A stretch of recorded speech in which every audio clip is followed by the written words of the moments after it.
Hello my people, it's your boy T. Now I know in my last video I was more on a somber tone, but that was more of a personal video for myself. However, today we are finally going to be talking about Dune Part 2. I know, this movie came out a while ago, but you see, it's been a very long time since a movie had me this entertained and completely had my focus on lock. Recently, I've discovered that if I'm not fully invested in a movie, I tend to struggle with staying awake, and I have no clue how that started. Buford, you listening?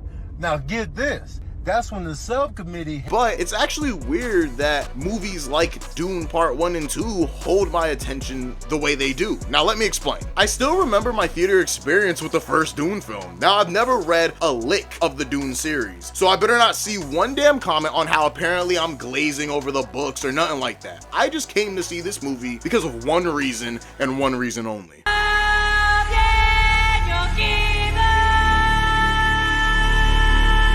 The soundtrack, baby. The trailers do a really good job with pulling you in and kind of like giving you a taste of what you're gonna get into, and it gave me this different sense of interest in these movies, and I'm so glad that it did. The first film was odd because this was one of those rare occasions when you watch a sci-fi film that it's not like sci-fi movies nowadays where you become desensitized by all this fighting and all this violence.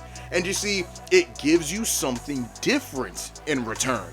Lore building. I'm such a sucker for things like this. When they first started talking about the prophecy that involves Paul in the first movie, I was completely on board, son. I love weird things like this. That, and I also hate this guy. Not for his crimes or how evil he is, because he is just dastardly. It's actually for a much more complicated reason. Afraid to look ugliness in the face? Well, here! Look at it!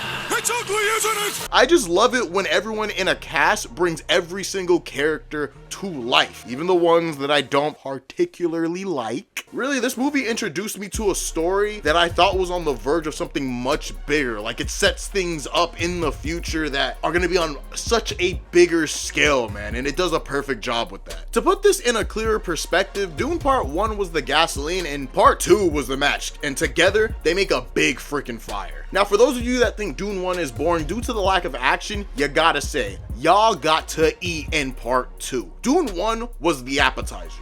You got teased by the battles that are to come in the future with these little flash forwards that Paul would have in his dreams. Because as the movie moves along, you see some of these things come true, leaving a lot of you until wanting to know more. Love it or hate it, Dune Part 1 did what it was supposed to do. Perfect introduction to this world. And the weird ways of it is very intriguing to me. Any scene that has a Reverend Mother in it, I'm locked in, especially the one where Paul is doing that weird ritual. Man, that is one of my favorite scenes. I might make a Dune Part 1 review in the future because, man, I can geek over that movie all day long. But this is a review of Part 2, so let's move on. Now, Part 2 is a little bit different. It's almost like the directors really took offense to all the people that complained about the first one being boring. The pacing, in my opinion, is a little better than Part 1 due to the action pieces of the film. It really kind of bridges the gap between scenes. You see, this movie was long. However, I didn't really feel it. The point of the movie is for everyone to accept that Paul is the Lisan al-Gaib from the Fremen's prophecy.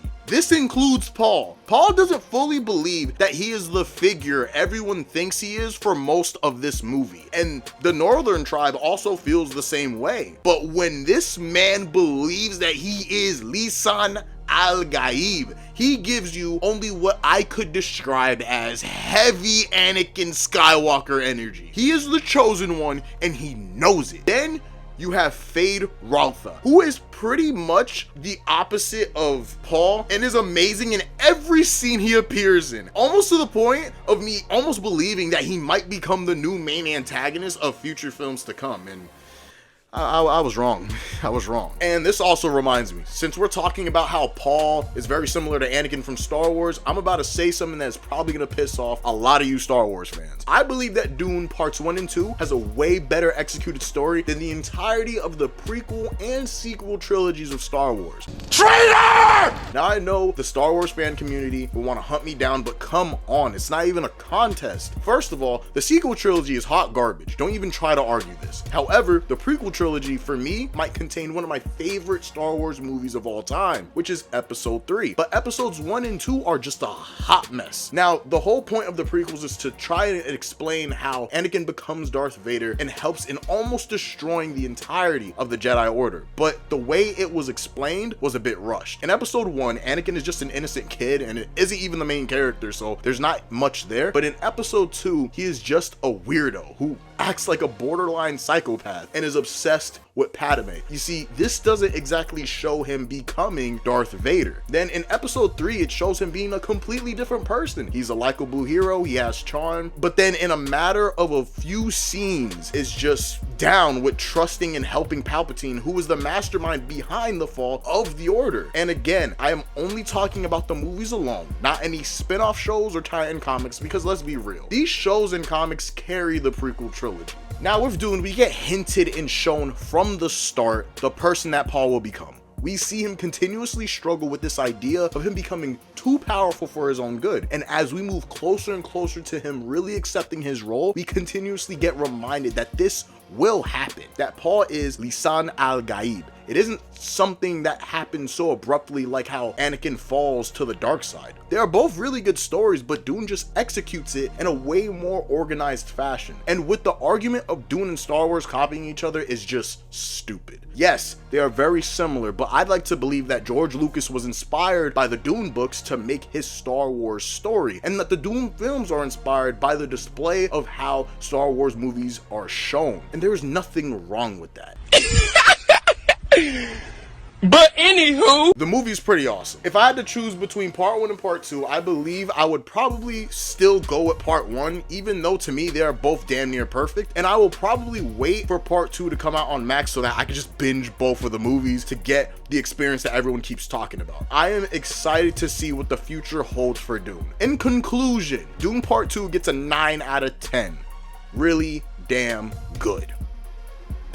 Still not better than the original Star Wars trilogy. Okay, bye.